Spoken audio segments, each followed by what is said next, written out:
Flowers were plentiful that spring because of the winter's heavy rains.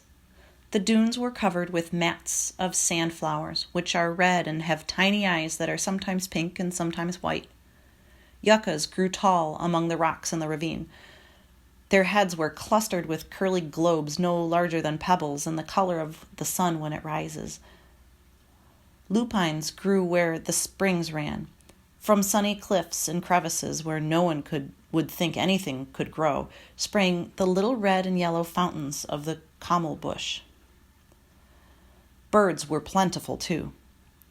There were many hummers which can stand still in the air and look like bits of polished stone and have long tongues to sip honey with. There were blue jays, which are very quarrelsome birds, and black and white peckers that pecked holes in the yucca stalks and the poles of my roof, even in the whalebones of the fence.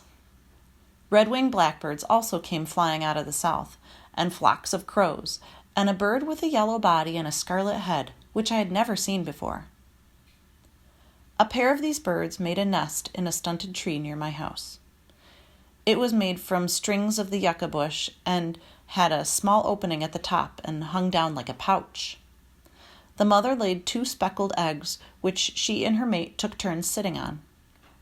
After the eggs hatched, I put shreds of abalone under the tree, and these she fed to her young. The young birds were not like their mother and father, being gray and very ugly, but anyway, I took them from the nest and put them in a small cage that I made from reeds. So later in the spring, when all the birds except the crows left the island and flew off to the north, I had these 2 for friends. They soon grew beautiful feathers like those of their parents and began to make the same sound, which was reep, reep. But it was soft and clear and much sweeter than the cries of the gulls or the crows or the talk of the pelicans, which sound like the quarreling of toothless old men. Before summer came, the cage was too small for my 2 birds, but instead of building a larger one, I cut the tips of their wings, 1 wing of each, so they could not fly away, and let them loose in the house. By the time their wings had grown out, they had learned to take food from my hand.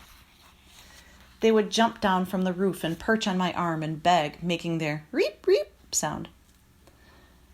When their wings began to feather out, I cut them again. This time I let them loose in the yard, where they hopped around hunting food, perching on Rontu, who by now had gotten used to them. The next time they feathered out, I did not trim their wings, but they never flew farther away than the ravine and would always come back at night to sleep, and no matter how much they had eaten, to ask for food.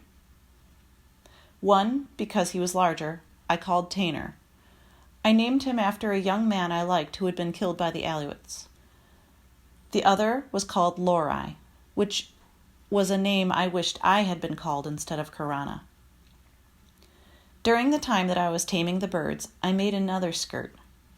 This one I also made of yucca fibers, softened in water and braided into twine.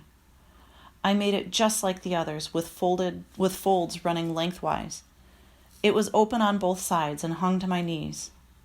The belt I made of sealskin, which could be tied in a knot. I also made a pair of sandals from sealskin for walking over the dunes when the sun was hot, or just to be dressed up when I wore my new skirt of yucca twine. Often I would put on the skirt and the sandals and walk along the cliff with Rontu. Sometimes I made a wreath of flowers and fastened it in my hair. After the Alouettes had killed our men at Coral Cove, all the women of our tribe had singed their hair short as a sign of mourning. I had singed mine too, but now it had grown long again and came to my waist. I parted it and let it fall down my back, except when I wore my wreath. Then I made braids and fastened them with long whalebone pins. I also made a wreath for Rontu's neck, which he did not like. Together we would walk along the cliff looking at the sea, and though the white men's ship did not return that spring, it was a happy time. The air smelled of flowers, and birds sang everywhere.